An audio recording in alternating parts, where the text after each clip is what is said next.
Bom dia, boa tarde, boa noite. Sejam bem-vindos a mais um vídeo aqui no canal. O meu nome é Abner e no vídeo de hoje nós vamos continuar a leitura da Bíblia. Estamos em Atos dos Apóstolos, capítulo 25. Perante Festo, apelação para César. 3 dias depois de chegar à província, Festo subiu de Cesareia para Jerusalém. O sumo sacerdote e os mais importantes dentre os judeus se apresentaram a Festo para acusar Paulo, solicitando o especial favor de transferi-lo para Jerusalém. É que preparavam uma emboscada para matá-lo durante a viagem.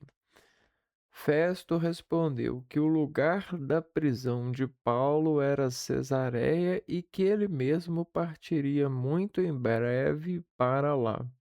E completou: aqueles que dentre vós estiverem habitados, desçam comigo a Cesareia.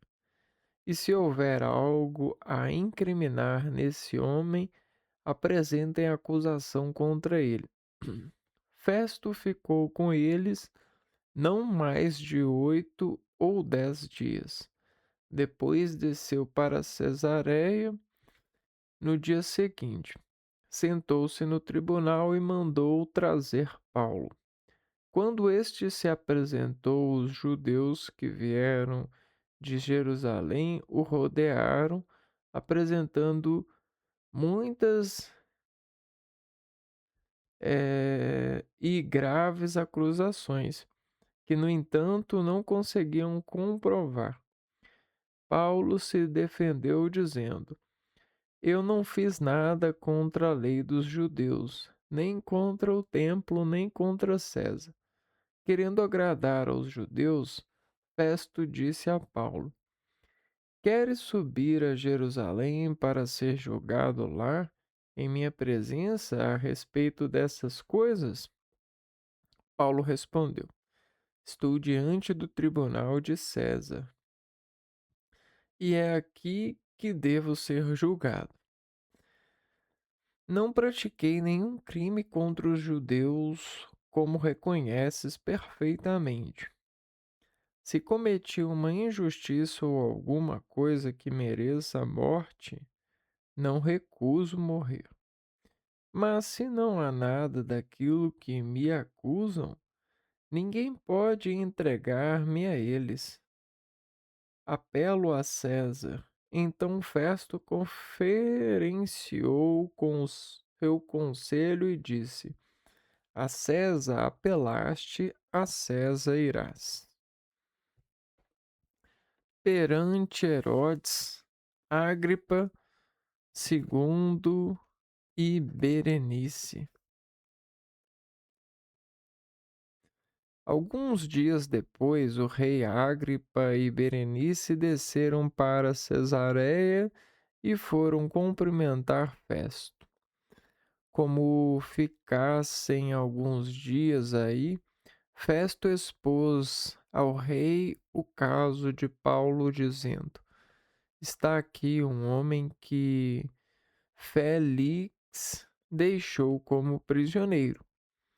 Quando estive em Jerusalém, os sumos sacerdotes e os anciões dos judeus vieram apresentar queixa contra ele e pediram-me que o condenasse. Mas eu lhes respondi que os romanos não costumam entregar um acusado antes que tenha sido confrontado com os acusadores. Podendo defender-se da acusação, eles vieram para cá e no dia seguinte, sem demora, sentei-me no tribunal e mandei trazer o homem. Seus acusadores compareceram em sua presença, mas não aduziram nenhuma acusação referente a crimes de que eu suspeitava. Tinham somente certas diferenças com ele, e a respeito de sua superstição e a respeito de um certo Jesus que já morreu, mas que Paulo afirmava estar vivo. Eu não sabia o que fazer para averiguar o assunto. Perguntei então a Paulo se ele preferia ir a Jerusalém para ser julgado ali. Mas Paulo fez uma apelação para que sua causa fosse reservada ao juízo do imperador.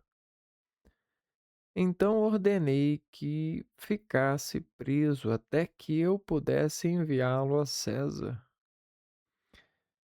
Agripa disse então a Festo: Eu também gostaria de ouvir esse homem. Amanhã o ouvirás, respondeu Festo. No dia seguinte, Agripa e Berenice chegaram com grande pompa e foram à sala de audiências junto com os tribunos e as pessoas importantes da cidade. A uma ordem de Festo, Paulo foi introduzido. Então Festo disse: Rei Agripa e cidadãos aqui presentes, estais vendo aqui o homem por causa de quem toda a multidão dos judeus recorreu a mim, tanto em Jerusalém como aqui, exigindo que ele não continuasse vivo. No entanto, verifiquei que ele não fez nada que mereça a morte, mas como ele mesmo apelou para o imperador, decidi enviá-lo. Acontece que, a seu respeito, nada posso escrever de concreto ao soberano. Por isso faço-o comparecer diante de vós, e principalmente diante de ti, rei Agripa, a fim de que, após o interrogatório, eu tenha o que escrever. Com efeito, pareceu-me absurdo enviar um prisioneiro sem indicar as acusações movidas contra ele. Então aqui temos bastante coisas em relação categórica para darmos de acolhimento a essa palavra, né? Naquela época haviam reis e esses reis eles eram eh, acima de um símbolo, eram aqueles que as pessoas buscavam dentro de si. Quando eu digo isso, pode parecer um pouco estranho, mas um ser superior, um professor, por exemplo, falando de um assunto, um pai, são figuras de quem nós pretendemos nos tornar. E quando o espírito, sobre o controle de um desafio, se questiona, ele lembra da figura do mestre, do rei, da categorização daquele que acende-se perante a questão. A César era esse ascender, era o acessível ao espírito. Então, não sei se já aconteceram com vocês, mas comigo já aconteceu muitas vezes, né? Quando eu assisto filmes, eu vejo muito a atuação de um ator ou uma atriz. Na verdade, eu fixo mais a um ator, porque eu sou do gênero masculino. E eu presto muita atenção ao ator, porque de alguma forma isso me faz entrar em empatia com o filme, né, entrar na primeira pessoa, né, dentro das admirações e das percepções cinematográficas sensitivas, né, isso faz eu transcender mais a sensibilidade da obra. E aí o que que acontece? Um rei ele faz isso pelo seu reino.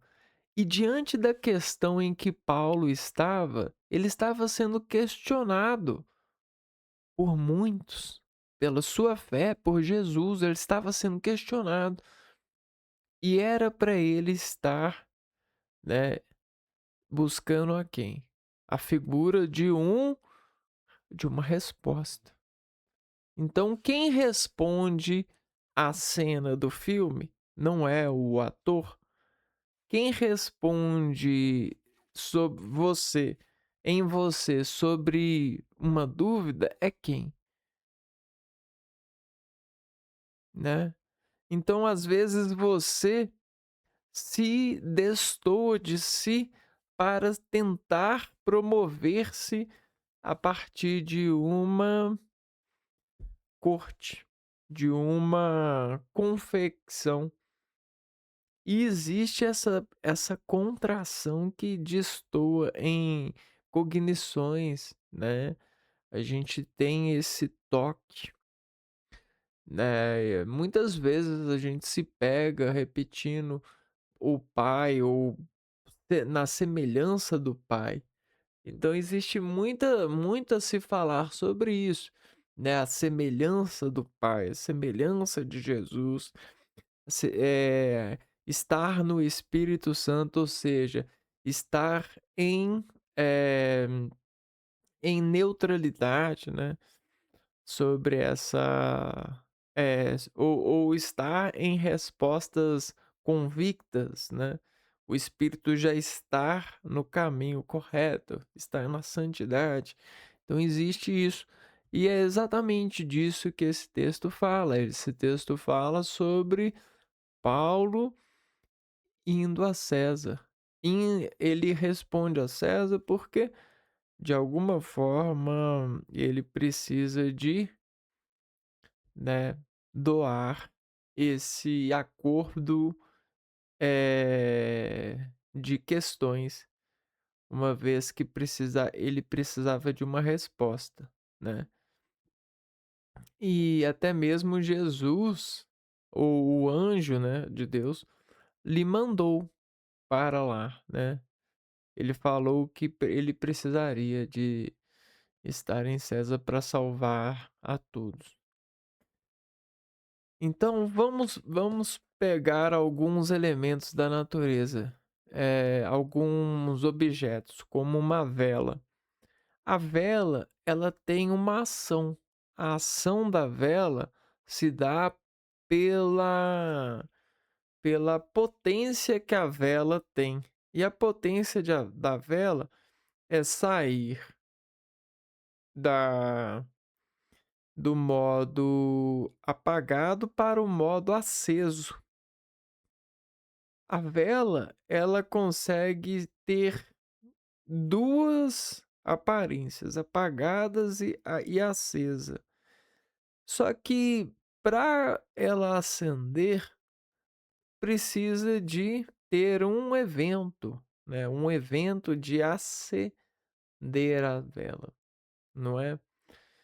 Então, dentro desse evento, esse evento ele pode ser feito de várias formas.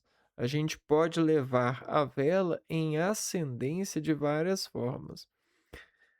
E dessas formas, elas podem ser escritas. Naquela época em que aconteceu isso com Paulo, o apóstolo, ah, havia escritores dentro dessas condenações, né, as coisas eram escritas, porque, pensava-se que dentro da escritura existe, né, dentro daquele modo, existe só uma forma de contar. Nós, atualmente, conseguimos contar de várias formas, porém, a gente consegue, ter, né, conhecimento do resultado, né, a resultante dessa forma. E aí o que que acontece? O que interessa é a resultante. Só que quando existe um escritor, esse escritor ele só tem uma forma de escrever as coisas, né? Ele vai ele vai deixar gravado, né, da única maneira. E veja só, e se todos tiverem serem gravados e serem gravados da mesma maneira, como diferenciaremos as pessoas? Então existem os pontos chaves de diferenciar, né. E aí essa diferença revela para nós o jeito que é revelado e reveste as pessoas pela diferença, nos dá a figura de Jesus sobre a intenção santíssima de encontrar, né, de nos dar a graça do Pai, né, a semelhança do Pai, o padrão, aquilo que é o jeito certo. E naquela época, o jeito certo era se apresentar a César. Então, por mais que Paulo não precisasse, o jeito certo é se apresentar para César, né? Mesmo sabendo que ele não era Deus, mas dentro daquela comunidade, dentro daquela época, a era era convicto, né, ser assim. Então a gente entende isso, né, de alguma forma temos esse entendimento. E aí você consegue entender que cada pessoa, né, por mais incrível que pareça, quando vai acender-se mediante a uma questão, tem um jeito. Só que imagina se a gente escrevesse e só tivesse um jeito de escrever. O que que diferenciaria uma pessoa da outra? Não era os X da questão, os jeitos da questão, de resolver essa questão. E os jeitos nos mostram o futuro pelo verbo de preposições. Por exemplo, o jeito que ele está resolvendo essa questão se parece com quem aqui da comunidade? Com qual pai? Com qual padrão de comportamento? E isso era a escrita, era a crença, porque a criança, ela se investe de algum ser para padronizar o seu responder às questões, o seu jeito. Então, não, assim eu vou no jeito do meu avô, assim eu vou no jeito do meu pai, assim eu vou no jeito do meu irmão, assim eu vou no jeito do dono da loja.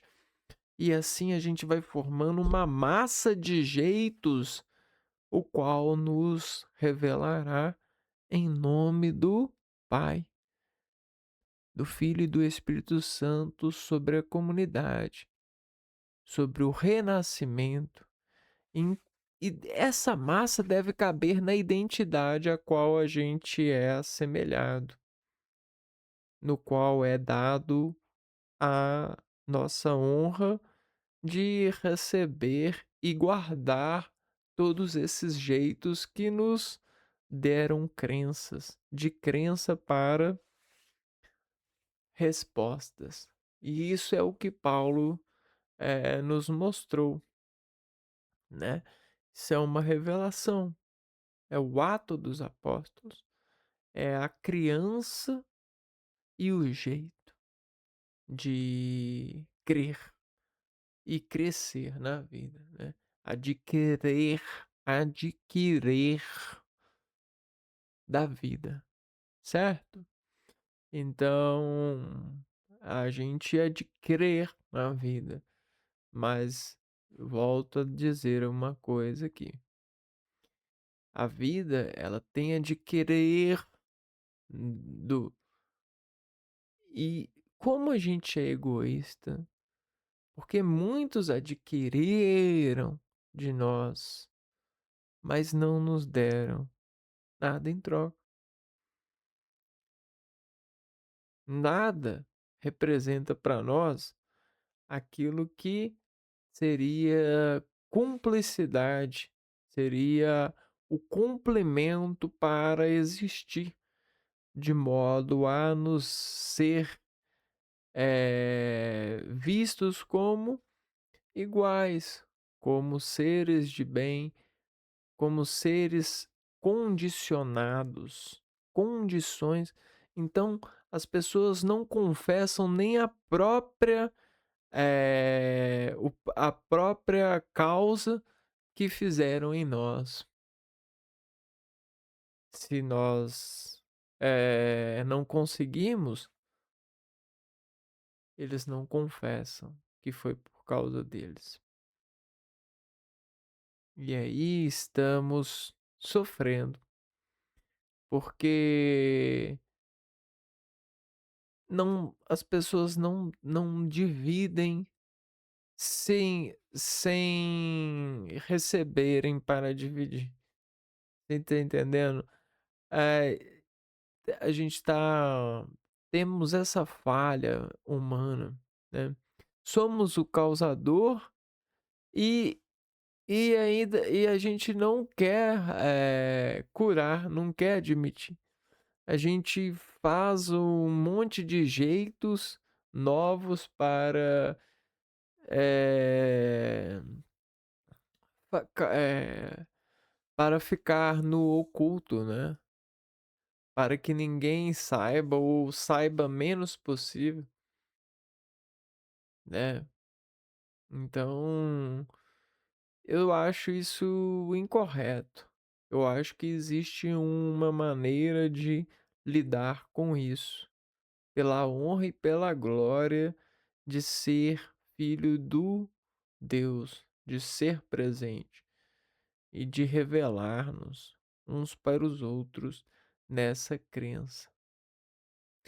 Como editores, nós merecemos condições e merecemos acreditar nas condições que nascem e merecemos estar em condição. Então não é a disponibilidade de drogas que devem nos ferir. Não devemos regular por armadilhas, por programações e condecorações. Não somos falhos a esse ponto.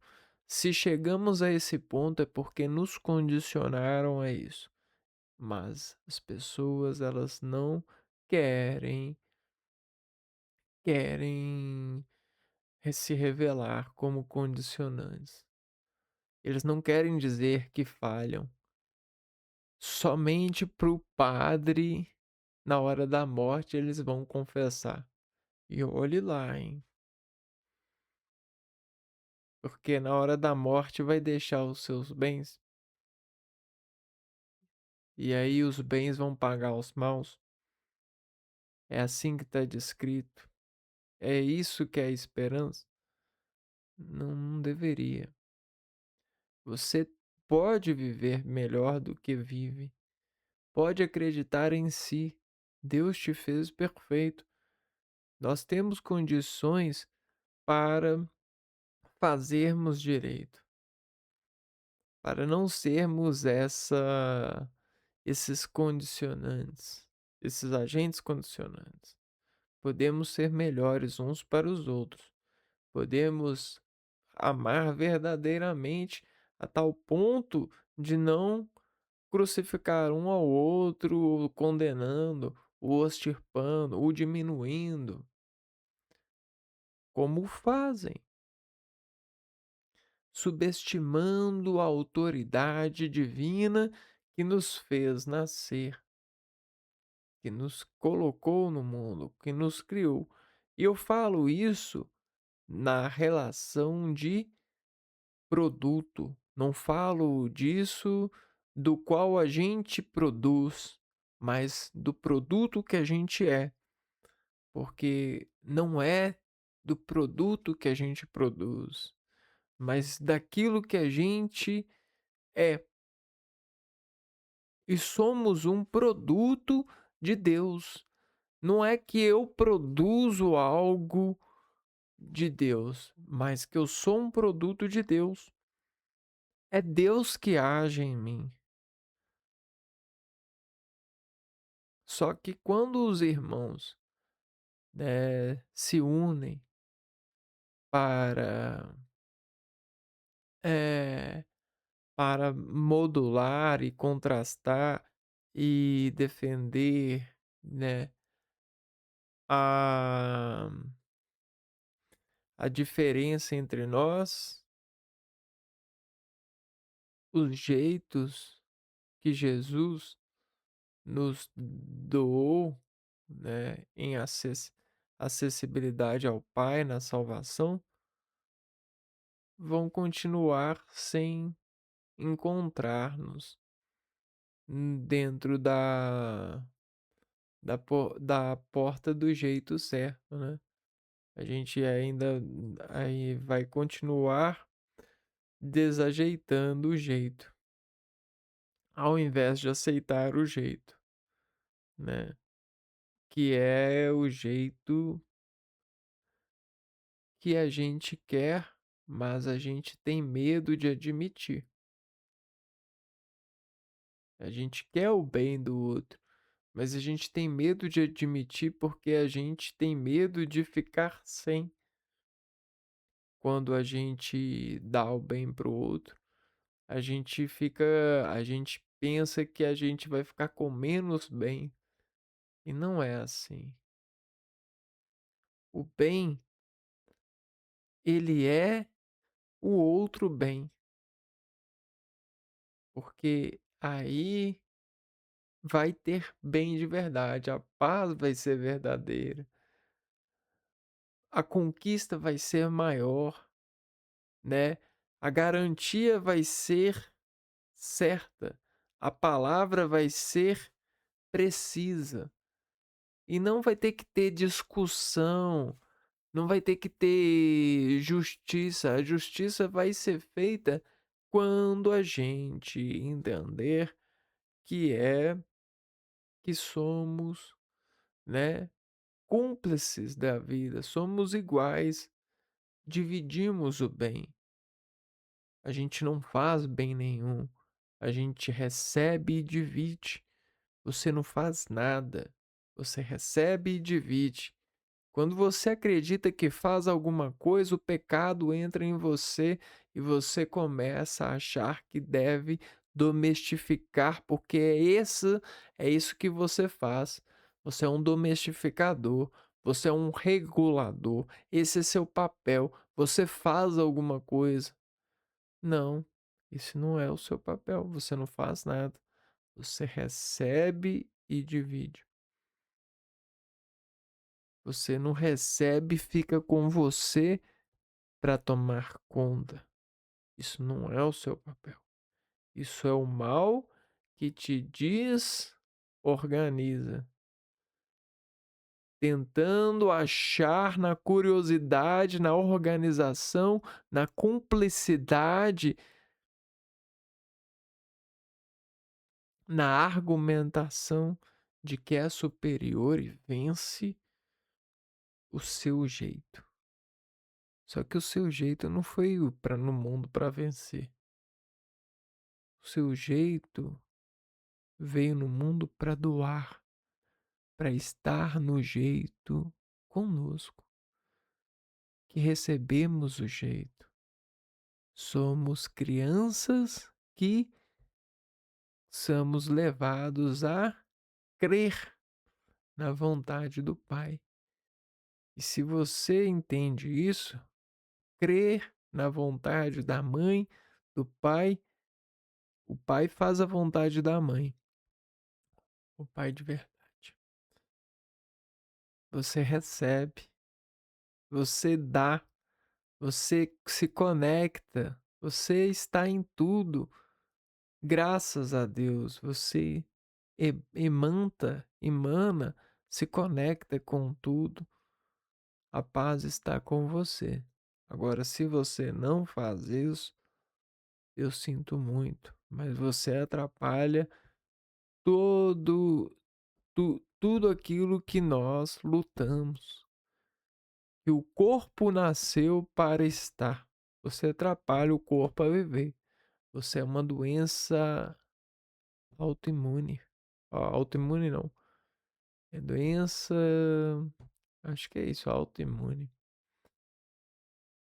É uma doença, é quando uma coisa do corpo ataca o corpo, né? Não reconhece que ali é o corpo dela, né? Então é como você não reconhecesse que você é filho de Deus. E aí você, né, você se faz desfigurada e faz crer que você deve receber mais do que os outros, que o seu trabalho é mais preciso, que você precisa de mais, que você é mais educado, que você é mais isso e mais aquilo, e aí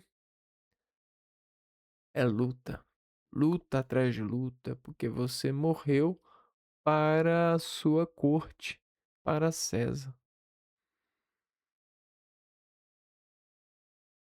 Não, para Deus, para Jesus. Viveu para a eternidade, igual a nós procuramos na crença que busca dentro do crer a vontade do Pai, né? A colocação do Pai para aquilo, até que somos dados ao padrão, ao jeito certo, ao bem, à graça. Então é isso, pessoal. Eu vou ficando por aqui. A gente se vê então no próximo vídeo. Um abraço para vocês e fui!